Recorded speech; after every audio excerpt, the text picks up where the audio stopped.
بسم اللہ الرحمن الرحیم۔ آج کی اس ویڈیو میں ہم بات کریں گے کہ حضرت علی اور حضرت عائشہ کی جنگ کیوں ہوئی اور یہ کیسے ختم ہوئی۔ حضرت علی نے آپ کی اونٹنی کی ٹانگیں کیوں کاٹی تھیں، اور جنگ ختم ہونے کے بعد حضرت علی حضرت عائشہ کے گھر کس وجہ سے گئے تھے۔ اس کے علاوہ حضرت امام حسن اور حضرت امام حسین حضرت عائشہ کے قافلے کے ساتھ شریک کیوں ہوئے۔ تو آئیے شروع کرتے ہیں۔ جنگ جمل میں ام المومنین حضرت عائشہ صدیقہ اور حضرت علی المرتضیٰ نے جب لڑائی میں شدت دیکھی تو اپنے لشکر کو روکنے کی کوشش کی تاکہ آپس میں بات چیت کر کے لڑائی ختم ہو جائے، لیکن اس دوران جنگ وسیع پیمانے پر پھیل چکی تھی۔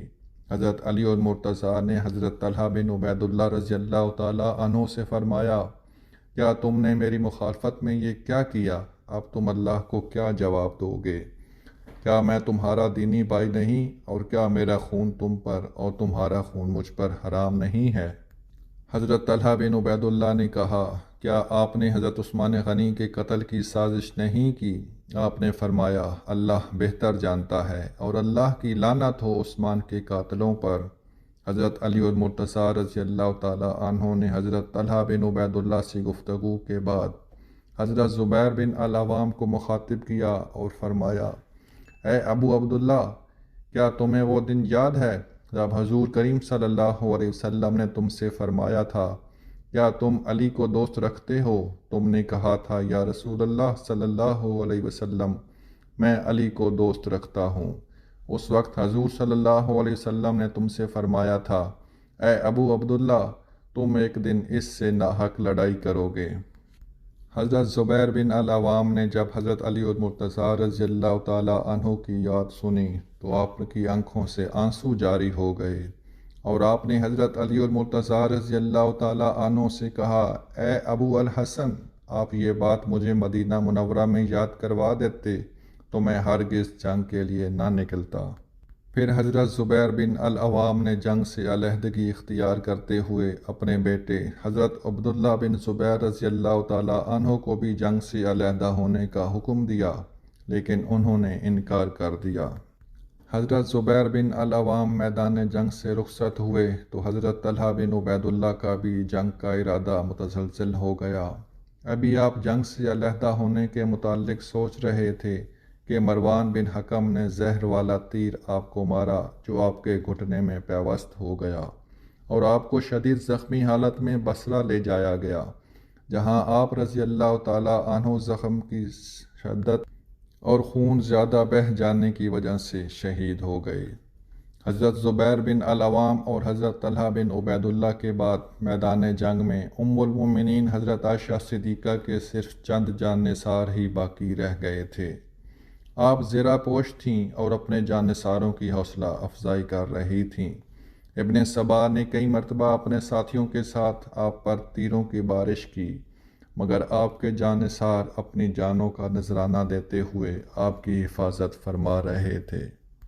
حضرت کعب رضی اللہ تعالیٰ عنہ جو آپ کے اونٹ کی مہار پکڑے ہوئے تھے، انہوں نے آپ رضی اللہ تعالیٰ عنہ کے حکم پر اعلان کیا کہ ہمیں قرآن کا فیصلہ منظور ہے، تم بھی قرآن کا فیصلہ منظور کر لو۔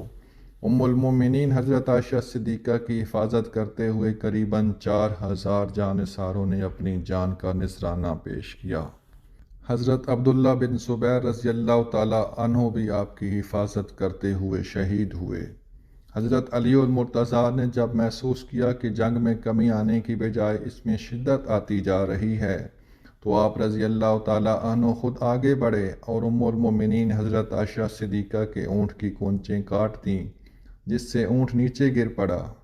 آپ نے محمد بن ابو بکر کو حکم دیا کہ وہ اپنی ہمشیرہ کو بحفاظت یہاں سے نکالیں۔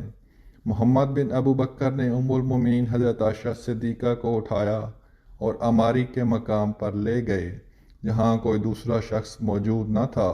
ام المومنین حضرت عائشہ صدیقہ کے میدان جنگ سے نکلنے کے بعد جنگ کی شدت آہستہ آہستہ کم ہونا شروع ہو گئی۔ حضرت علی المرتضیٰ اور حضرت عائشہ کی ملاقات۔ جنگ ختم ہونے کے بعد حضرت علی المرتضیٰ مزاج پرسی کے لیے ام المومنین حضرت عائشہ صدیقہ کی خدمت میں حاضر ہوئے اور حال دریافت کیا۔ پھر دونوں فریقین کے درمیان صلح کا معاہدہ طے پا گیا۔ ام المومنین حضرت عائشہ صدیقہ کا بصرہ میں چند روز تک قیام رہا۔ پھر حضرت علی اور مرتضیٰ نے آپ کو نہایت عزت و احترام کے ساتھ محمد بن ابو بکر اور بصرہ کی چند خواتین کے ہمراہ مدینہ منورہ روانہ کیا۔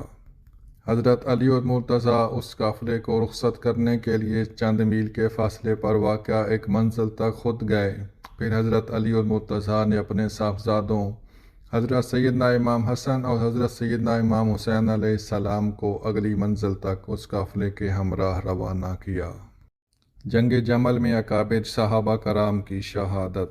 جنگ جمل اسلامی تاریخ کا وہ انتہائی افسوسناک پہلو ہے جس میں پہلی مرتبہ دو مسلمان گروہ آپس میں مد مقابل ہوئے اور ابن سبا اور اس کے ساتھیوں کی سازش کامیاب ہوئی، اور اس کے نتیجے میں کئی اکابر صحابہ کرام شہید ہوئے، جن میں حضرت زبیر بن العوام، حضرت طلحہ بن عبید اللہ اور حضرت کعب بن احبار جیسے صحابہ کرام بھی شامل ہیں۔